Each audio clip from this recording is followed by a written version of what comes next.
How to discipline your child effectively. Disciplining children is important because it teaches them self-control, responsibility, and helps them to understand consequences of their action. And I'm going to share with you 8 simple ideas to discipline your child.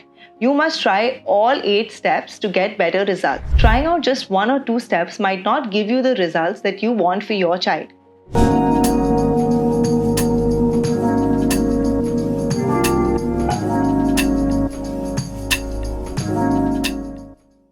Today we are going to talk about a very interesting and important topic, how to discipline your child effectively. Disciplining children is important because it teaches them self-control, responsibility, and helps them to understand consequences of their action. Before I jump into the topic, let me quickly tell you about myself. I'm Riddhi Deorah, a certified parenting coach on a mission to help mothers build happy families so that we can build a happy nation together. And I'm going to share with you 8 simple ideas to discipline your child. You must try all 8 steps to get better results. Trying out just 1 or 2 steps might not give you the results that you want for your child. Step 1 is to set clear expectations. Children need to understand what behaviors are acceptable and what aren't. Be specific about rules and explain the reasons behind them.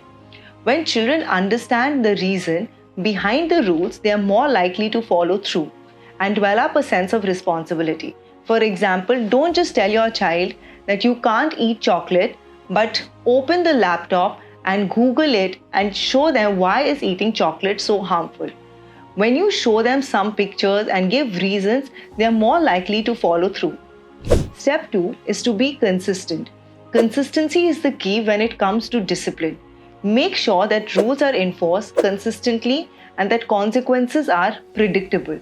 Consistent enforcement helps children understand boundaries and expectations, making it easier for them to follow the rules.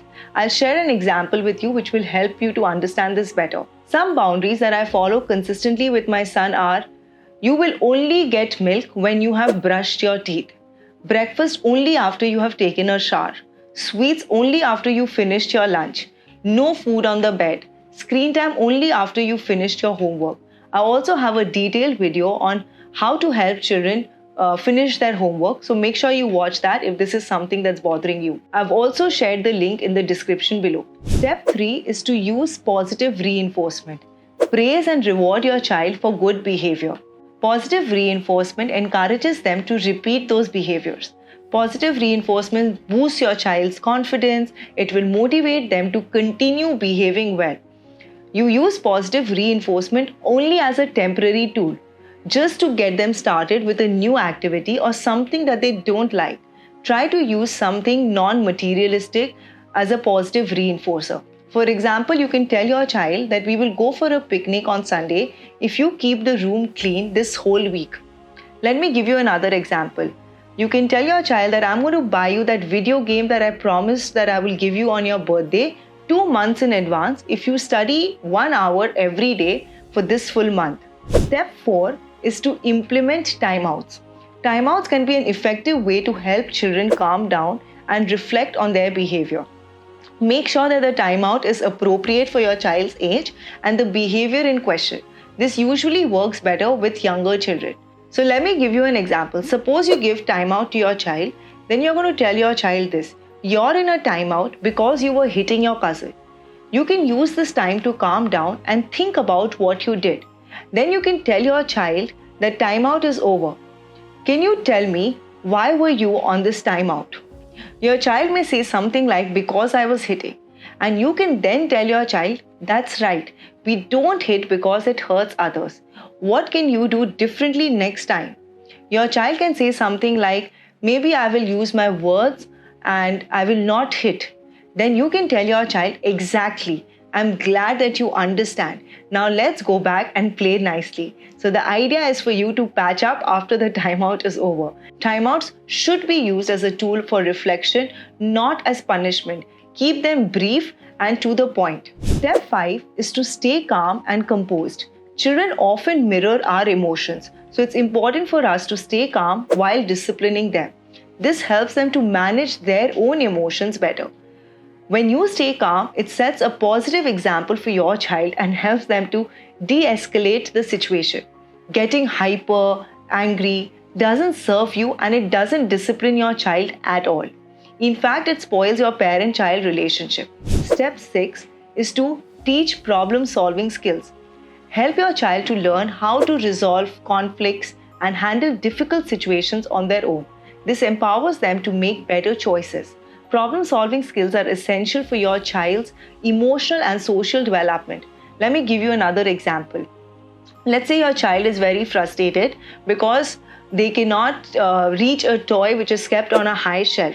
You can tell your child, I see you're upset because you can't reach your toy. Let's solve this problem together. What can we do? Your child may say, maybe we can get a chair. You can then smile and tell your child, that's a good idea. Let's try using the chair to reach the toy. The child brings over a chair, climbs on it, and successfully reaches the toy. Now you can hug your child and tell your child, great job. You thought of a solution and it worked. How do you feel about this now? And your child may say something like, I'm happy I got a toy. And this example shows the child how to identify a problem, come up with a solution, and then take action. Step 7 is to lead by example. Children learn a lot by observing their parents. Model the behavior you want to see in your child. When you lead by example, your child is more likely to show positive behavior and do the things that you want your child to do. For example, if you want your child to say please and thank you, you must start using these words more in your day-to-day communication. Your child will notice you and will start saying something like, Mommy, can you please give me my toy? Or when you give them the toy, your child will say something like, thank you so much, Mommy. By consistently using polite language yourself, you model the desired behavior and your child learns to imitate that in their own interactions. Step 8 is to communicate openly. Keep the lines of communication open with your child. Listen to their concerns, validate their feelings, and discuss any issues openly and honestly. Open communication builds trust and helps your child feel heard and understood. Don't correct your child while they are sharing. If you have any feedback for them, then please wait and share it with them after a few hours. This will encourage your child to come back and share their feelings with you. So there you have it. These are 8 very simple, effective ways of disciplining your child. Remember, discipline is not about teaching and guiding your child. It's not about punishment. It's just being patient and allowing them to adopt more positive behavior. And we do so because we want to create better results for our children. We do not discipline them because we want to act like their boss or we want to be authoritative, but we just do it from a place of protection, love, care, and concern. So I hope this was useful. Thank you so much for watching. And if you found this video helpful, make sure you give it a thumbs up, share it with other parents, and do not forget to subscribe to my channel for more such simple parenting tips. And next week, I'm creating this very simple but very effective video on how to deal with picky eaters, and I'm going to share with you some unique strategies. So make sure you don't miss that video. Come back and watch that. Thank you so much. Happy parenting. I'll see you next week.